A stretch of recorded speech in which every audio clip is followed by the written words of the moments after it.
Então, muito boa tarde. Eu neste vídeo vou resolver a seguinte questão. Considerar a função real de variável real definida pela expressão. É uma função por ramos, tal que quando x está entre 0 e π, e aqui é o sinal menor ou igual, é tangente de x² menos raiz de π vezes x.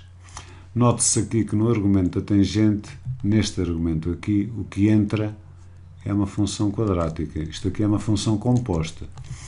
Quando x é igual a 0, f de x toma o valor 1. E entre menos π e 0, toma o valor menos x. Na questão A, que eu acho que é simples, é esboçar o gráfico de y igual a x² menos a raiz de πx. y igual a x² menos a raiz quadrada de πx. Este gráfico aqui é fácil. É uma função quadrática, não tem aqui o termo independente. Eu vou começar por determinar os zeros. Eu podia utilizar aqui a fórmula resolvente, mas se calhar é mais fácil eu colocar depois aqui o x em evidência e utilizar a lei do anulamento de produto, que é o que eu vou fazer, ou seja, eu vou obter x² menos raiz de πx, que é o mesmo que ter, colocando x em evidência, x, coloco novamente x porque x vezes x dá x², menos raiz de π, igual a 0. Por aplicação da lei do anulamento de produto, vou obter x igual a 0, ou x menos raiz de π igual a 0, ou seja, x igual a raiz de π. Quer dizer, o gráfico surge desta maneira simples, não é? Tenho aqui o eixo dos y, tenho aqui o eixo de x, tenho aqui 0 e tenho aqui a raiz de π. Então, o gráfico vai ser uma parábola e devido ao facto deste A aqui ser positivo, a concavidade vai ser assim, pelo que o gráfico vai ser uma coisa mais ou menos assim. Mais ou menos isto. Tem aqui um ponto de viragem. Este ponto de viragem situa-se mesmo aqui a meio, quer dizer, vai se situar precisamente aqui no ponto x, que é a raiz de π sobre 2. Eu para saber o valor que apanhar aqui no eixo dos y, também é fácil de ver que basta substituir a raiz de π sobre 2 no eixo dos y, ou seja, calculando então o valor que esta função apanha quando x é igual a raiz de π sobre 2, vou obter a raiz de π sobre 2 ao quadrado menos a raiz de π vezes a raiz de π sobre 2. Isto ao mesmo que ter a raiz de π sobre 2 ao quadrado. Eu vou mesmo fazer isto passo a passo. Isto ao mesmo que ter a raiz de π ao quadrado sobre 2 ao quadrado. Aqui ficaria com a raiz de π vezes raiz de π, que dá a raiz de π ao quadrado. Sobre 2. Aqui é o sinal menos. Sobre 2. Então, quando eu faço a raiz de π ao quadrado, esta raiz vem até aqui, este quadrado corta com a raiz, pelo que eu vou obter π sobre 4. π sobre 2, peço desculpa. Não. Vou obter precisamente, aqui falta-me este parênteses até baixo, peço desculpa. Do resto está tudo bem. Está tudo bem não. Aqui também, raiz de π sobre 2. Aqui falta uma coisa. Aqui está tudo bem, porque estas contas vêm daqui. Estavam assim um bocadinho distraído. Portanto, aqui dá π sobre 4 menos π sobre 2. Vou fazer estas contas. Isto é π sobre 4 menos. Aqui coloco um 4. Estou a multiplicar por 2 e aqui fica com 2π. O que me vai dar menos π sobre 4, como é fácil de ver.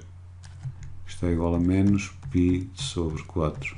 Então, a imagem de raiz de π sobre 2 é precisamente menos π sobre 4. É este o gráfico, portanto, que se pretende aqui da parábola. Determinar o domínio de definição de f.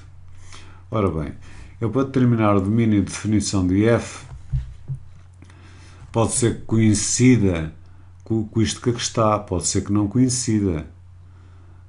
Pode ser que coincida ou pode ser que não coincida. Portanto, o melhor é eu assegurar o domínio disto. Ora bem, se vocês pensarem no gráfico da tangente, eu estou só a pensar aqui neste primeiro ramo, aqui só neste primeiro ramo. O gráfico da tangente daquilo que estudaram no secundário, é uma coisa assim mais ou menos. Mais ou menos. A tangente é uma função descontínua, aqui está 0, aqui está π sobre 2, aqui está π, depois temos 3 meios de π, por aí adiante. Evidentemente que aqui temos menos π sobre 2, depois aqui temos menos π. Isto aqui são tudo assíntotas, quer dizer, o gráfico vai fazer assim. Tem aqui uma assíntota, tem aqui uma outra assíntota, a tangente é uma função sempre crescente e faz isto. Claro que aqui também iria fazer a mesma coisa. Faz sempre isto, não é? O gráfico da tangente faz sempre isto. Isto da tangente x, cuidado, da tangente x. A gente não tem tangente x. O que a gente tem é tangente de x² menos a raiz de πx. Quer dizer, o que vai entrar dentro da tangente quer dizer, é precisamente, digamos, uma função que é aquela função que eu estive a desenhar. E como é que se interpreta essa função que eu estive a desenhar aqui no argumento? Não é o x que interessa. O x está-me a correr de 0 a raiz de π. Interessa-me a imagem de x² menos raiz de πx quando x está entre 0 e π. Isso é que me interessa.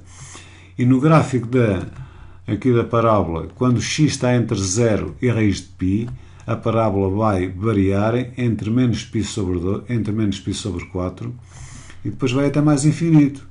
Quer dizer, o número que me vai aqui entrar há de ser um número que é intervalo aberto, menos π sobre 4. Eu ponho o intervalo aberto porque está aqui 0, e quando é 0 é aberto, quer dizer, quando é 0 é aberto, quando é 0 que é aberto, não, enganei-me, 0 é, quando é 0 a raiz de π, em 0 realmente x é aberto, mas a parábola continua a variar entre menos π sobre 4 a mais infinito. Quer dizer, o número que aqui me entra é de menos π sobre 4 a mais infinito. Menos π sobre 4 até mais infinito. Mas é preciso ter cuidado aqui é com uma coisa. É que quando x é 0, que por acaso aqui nunca é 0, a tangente de 0 dá 0. Então o gráfico vai ser assim uma coisa. O domínio aqui de definição é 0 até a raiz de π, 0 aberto, 0 até a raiz de π,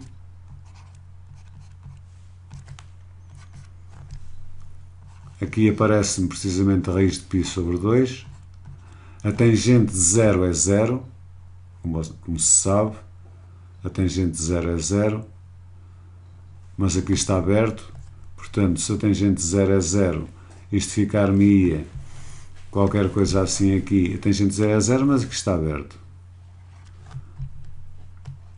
Depois eu tenho aqui, entre 0 e a raiz de π sobre 2, a parábola é uma função decrescente, como estão a ver, decrescente. Entretanto, a tangente é uma função crescente. Ora bem, eu tenho aqui uma composta, e a composta de uma função crescente com uma função decrescente. Ora bem, eu aqui até podia fazer isto. Vamos supor que eu tenho uma função crescente, que é o caso da tangente. F é crescente. E G é uma função decrescente. Como é que será a composta f após G? Será crescente ou será decrescente? Ora bem, se f é crescente, o que eu vou ter aqui é um f após G. Eu vou começar pela função G. Se G, no caso, é decrescente, isso significa-me que qualquer que seja x1 menor que x2, x1 menor que x2, x1 menor que x2, sendo este x1 e este x2 pertencentes ao domínio de G, isto me implica que f de x1 há de ser maior que f de x2. Isto é que é a definição de uma função estritamente decrescente. Porque se eu tenho uma função estritamente decrescente, é uma coisa assim. E se eu tenho aqui um x1 que é mais pequeno que o x2, vocês reparem que o f de x1, estão a ver, está aqui, f de x1, há de ser maior na realidade que o f de x2, quer dizer, quando está aqui o sinal menor, aqui passa a ser maior. Agora, como o f é uma função crescente, o que é que isso significa? Significa-me que sempre que o y1 é, por exemplo, maior que o y2, isto me implica que a imagem de y1, neste caso vai ser, eu aqui enganei-me, devia pôr g, porque eu estava a tratar da função g. Aqui isto significa-me que o f de y1 vai ser maior que o f de y2. Ora bem, como a função é composta, isto quer dizer que este y1 pode ser igual a este g de x1, porque depois a composta transporta aqui estes g's. Isto quer dizer depois, pela propriedade transitiva da implicação, que sempre que eu tenho x1 menor que x2, isto me implica que o f de g de x1 vai ser maior que o f de g de x2.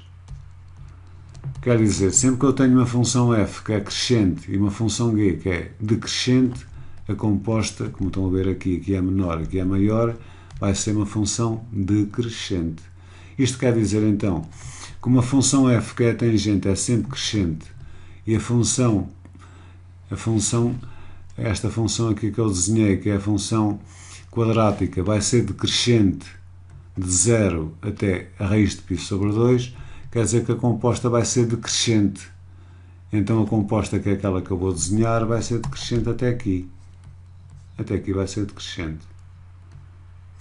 E agora interessava-me saber o valor que ela apanha em raiz de π sobre 2. Em raiz de π sobre 2, o valor que ela apanha, que a parábola apanha, é menos π sobre 4. Ora, a tangente de menos π sobre 4, é preciso saber aquele quadrozinho, dos π sobre 6, dos π sobre 4 e dos π sobre 3.